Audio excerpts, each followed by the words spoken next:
guys, it's Becky. If you're new here, then welcome, and if you're already a subscriber, thank you so much for coming back. So this is the third and final part of my little mini series of how to use your bound books or rings or whatever kind of planners you've got. I'm basing mine off my Hobonichi cousins because they're the planners that I've been most consistent in the last 4 years. Yes, 4 years. I started off with I know you're not asking for my life story, but I started off in a day 3 just to try the paper out and stuff, and then I was hooked.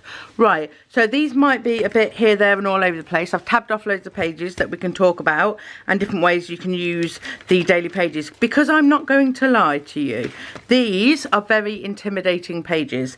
They overwhelm so many people and it puts them off using the planners, and I get that. I'm with you 100%. They are very, very overwhelming, but what I'm here to do today is to show you different ways that you can use these pages so they're not as overwhelming. And I mean, let's just talk about the wasted space down here. Even in the new English ones, we don't need this down the bottom. We don't want these quotes. You're losing a bit of that, and if you take that off and that bit off, it's not actually that intimidating. It's probably the size of a B6. So the old, you know, this is what everyone thinks we should be using our planners for, and that is to journal. And I kind of cheated a little bit because I skipped a line, so it didn't have to be as much journaling as, you know, one might think. But it was a grizz. I'm not gonna lie, it was a grizz. Journaling this much, grizz, if you don't know, means hard. I sometimes talk like that, don't I? Yeah, it can be hard if you haven't got a lot to say. It can be hard to just sit there and write a whole page out of stuff. So another way that you can use is for what people call is collections. So you can write, like I wrote here, just a list of things that I wanted to purchase, and then I just ticked them off as and when I needed. And you can do collections on anything.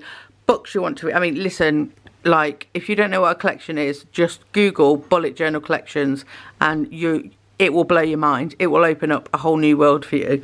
So if you don't know what a collection is, which I think 99.9% of my subscribers will, but even if you know, like Google it now, because like since I first looked in 2020 to now 2023, there's so much more out there, and I'm like, I didn't know I needed that list. Now I need to add that list. Anyway, I'm rambling. That's a question. A question? That is a collection. Another way that I used it is pictures. I love a picture in my planner. I do. I absolutely love it. When I flick back through them, that's my favourite thing. And I kind of stopped doing that a bit in my recent one, but I've started again, because there's nothing more better than flicking through like a planner and things sticking out, like as in pictures sticking out, because they will. As soon as you flick through it, it kind of, because the pictures are a bit heavier, it lands on the pages with the pictures. So yeah, definitely 100% start adding some pictures to your pages. This is another way you can use it. I had 2 blank pages. So this says Casey, age 11, and she's 14 now, and she put in the middle 10 things I love about my mum, and she wrote 10 things that she loves about me. And I look back at that now and it's like, it gets me, and I'm just like, that is so nice, so cute. And then this is Loki's hand, age 2. He's 6, it's 2, nearly 3. He made me write nearly 3, I remember, because he was like, I'm nearly 3. But this is his tiny hand. So it makes me want to get him to put his hand on that later to see how much it's grown. But yeah, like people don't want to ruin their planners by giving it to their kids and stuff. But if you give them a page and say, oh, just do what you want on that page, just that page, then honestly, looking back at it, it's like, it's the greatest memories of all. If you want it to be a memory planner, it is the greatest memories of all. So that is it for that one. Right, here we go. This is a bit more of a functional, what I would like to call functional layout in my daily pages. A lot of people like can't live without a daily page. People use the backs of Hobonichi Weeks for daily page. People use like smaller planners and journals and things like that just so they can get a daily page. Whereas you've got a massive daily page here. So like on this one, this wrong example. This is another example. This is another example of a collection. The organised mum method in the UK. I wrote that down there, but I do have I do have, this is a example of another collection. I was going to say, I'm getting to the functional, sorry. So this is what I wanted to do as an AM and a PM routine. So I think I'm just showing you collections. Okay, here we go. So this, I wanted to start using it a little bit more functional. Now, on a blank page, have I got a blank page in here? Yeah, we do.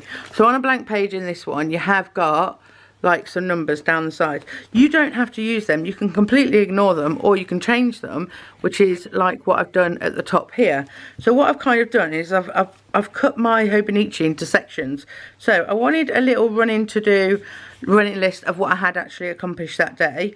I had things that I wanted to do that day, so I would plot these things in and do them and then tick them off, and then if I hadn't completed them, I would like do a forward arrow and put them on the next day's list. I had a space, like journaling in this tiny little space compared to the whole planner is much more doable. I just wrote a list of my current planners. I sold some items and I ordered some items, and I don't know what that was there for. Functional planning. I did the same, time to-dos. I had a phone call. There were some talking points that I wanted to make sure I put in my video. I was trying to set up a functional planner, and I kind of stuck with this layout. I put a box around like important things. I was going away this week, I think. I kind of used my daily pages like that. I did miss quite a few for a while, and then it's like Christmas, isn't it? What is the next one I'm going to show you? So this one again is just split up. So again, I've got my time daily, my to-dos, anything important, highlights, and then I did a bit of journaling at the bottom of the page, and I stuck to this for a very long time because doing this much journaling is doable. And I just used like washi stickers in the day, like washi stickers, so it stayed quite, it didn't bulk up. And yeah, I flip back between like a functional one or just daily journaling and things like that. So I did love that way of planning. I also moved on to like putting pictures in there and journaling, messing about with different kind of lettering, writing things out big. Like it's all about splitting your book into manageable sections. So this is another one, a time daily. We've got some photos in here, we've got some deco in here, and then we've got like a tiny bit of journaling in there as well. And then this is, because this is my current planner, this is more like up to date. This was the year that Zeus had passed away, and yeah, just Kobe's first walk. I've kind of found my groove with it because I'm going to be using my other planner for more functional dailies. This is another way that I wanted to give a go. I used a colour code to so like one colour would be doing YouTube, one colour would be procrastinating, one colour would be self-care, one colour would be something else. So I could see how much I was procrastinating in the day compared to doing other things. And I think green was procrastinating, so there was an awful lot of that going on. So yeah, absolutely loved that way of planning. Again, tasks, goals, today, highlights, just absolutely.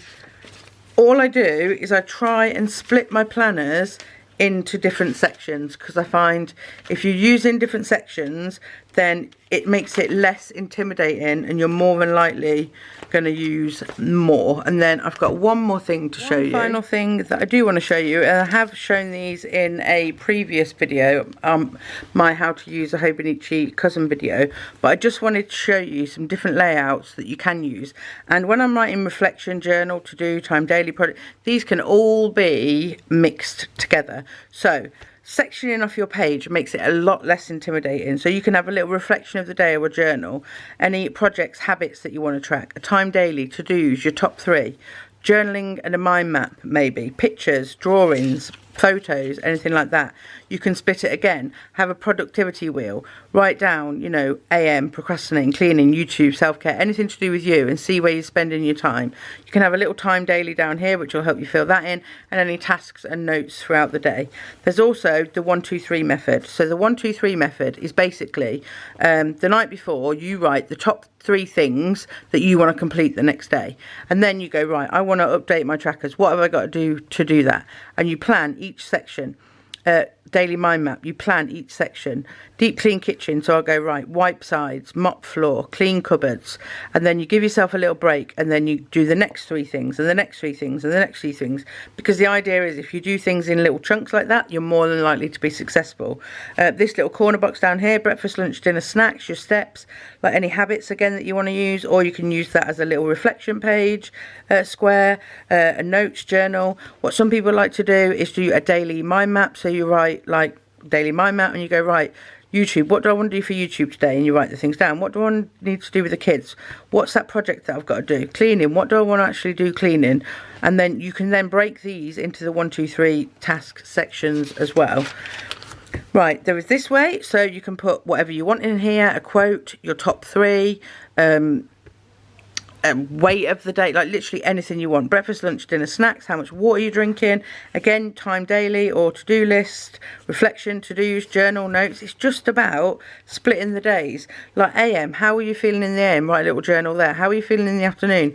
PM, and then tasks, or change them up completely and write like little projects that you've got to do, and to-dos, and a little collection there, and a little journal there. And I think that's all of what I've got for the daily pages, but I hope that in this video it's give you some really good ideas or foundation to work off to like get better use out of your daily pages, because they are intimidating, especially the bigger size, the planner. But if you break it up into smaller sections, then you know it can work really well. So I hope you enjoyed this video, guys. I hope it was helpful. If it was, please give me a thumbs up so I know that you're enjoying these kinds of videos. And if you haven't subscribed already, I would love you to subscribe, because it helps me out and it helps the channel out, and you know, it just makes me feel good that I'm going in the right direction. So thanks a lot for watching, guys, and I'll see you in my next video. Bye.